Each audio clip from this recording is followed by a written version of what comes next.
Hey everyone, this is Dr. David Russ in Portland, Oregon, chiropractor and myofascial therapist. I had a really tough hike yesterday and did a hip workout this morning. So my hips are pretty sore and I thought, why don't I give them a little TLC with my massage gun? And why don't I share with you how I do it so you can make the most of your massage gun? This one that I'm using today is a Bob & Brad X6 Ultra. I really like it. The price is right. There's a nice long-lasting battery, great attachments, which I'll show you, and there will be a discount code and purchase link in the video description if you're looking for a new massage gun or want to upgrade the one that you have. I personally am a fan of lower speeds. This one has 5 speeds, which I think is great. The idea is to find a speed that feels right for you and a pressure that feels right for you. In my work on patients, I generally work pretty light, and I generally work pretty slow, and maybe that's why I prefer doing it this way.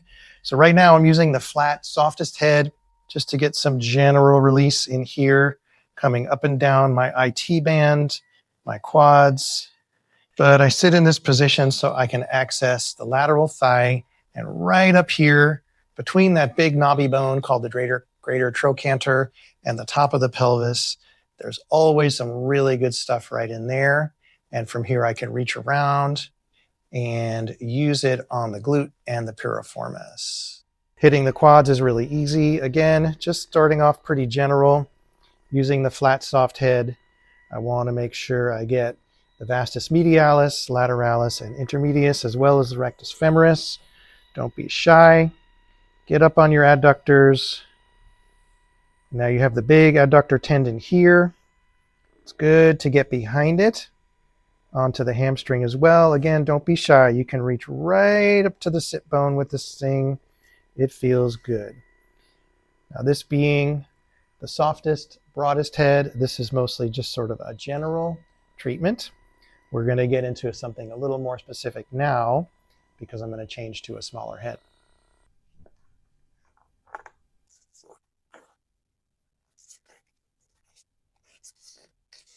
As you can see, this head is quite pointy and it's also quite firm. It's not going to hurt you. You are always the judge of how much pressure to use. But I know that I can get deep in my glute and piriformis here with this. I'm going to bring up the speed a little bit. And on speed 2, I feel like I'm bringing up a little more of that trigger point ache. And that's what we want. Gently. You can move it in circles or you can hold it in one spot and press. If you press too hard, your percussor, your massage gun is probably going to auto shut off. So don't use too much pressure. Bob & Brad have a timer in there, so it'll turn off after a few minutes just to make sure that it doesn't overheat or get left on inadvertently. But don't worry, you can always start it right back up. Now here I'm going deeper into the IT band, behind the IT band where it meets the hamstring and the vastus lateralis. Really nice, bringing circulation, bringing sensation, bringing awareness, loosening up fascia, and addressing any trigger points. So here, right there, I felt a little twitch in the muscle and a little ache. There's a little trigger point right here in my vastus lateralis of my quad. And don't worry if you don't know what these muscles are. I'm just showing off my vocabulary a little bit.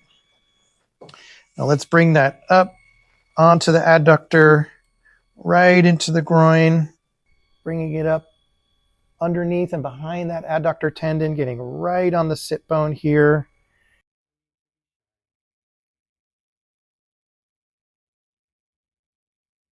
This model, the X6 Ultra from Bob & Brad, has a really cool feature. It has a red light head. Long press turns on a red light. Short press makes it more intense and heat at the same time. Short press will make it hotter. Short press will make it cooler. And if you don't want the heat, a long press will turn off the heat. Clearly for heat and red light, you want to work right on the skin. And the head of this massager is nice and smooth. It glides really nicely on your skin. This is so good for that achy, irritated IT band. One of the things I love about using a massage gun is it's very forgiving. It's very safe. It's kind of almost impossible to hurt yourself with this. As long as you don't have an active infection or fracture or like active disease process happening, or a really recent injury where it's hot and red and swollen, you're really safe to use these. Whatever feels good kind of is good, and you can go for it. You can do this every day on as many parts of your body as you want. So again, there's a purchase link for this one in the video description, along with the discount code for you. If you're interested, go check it out. And if you already have one and you're using it along with me, that's awesome too. This has been Dr. Russ in Portland. Have a great day.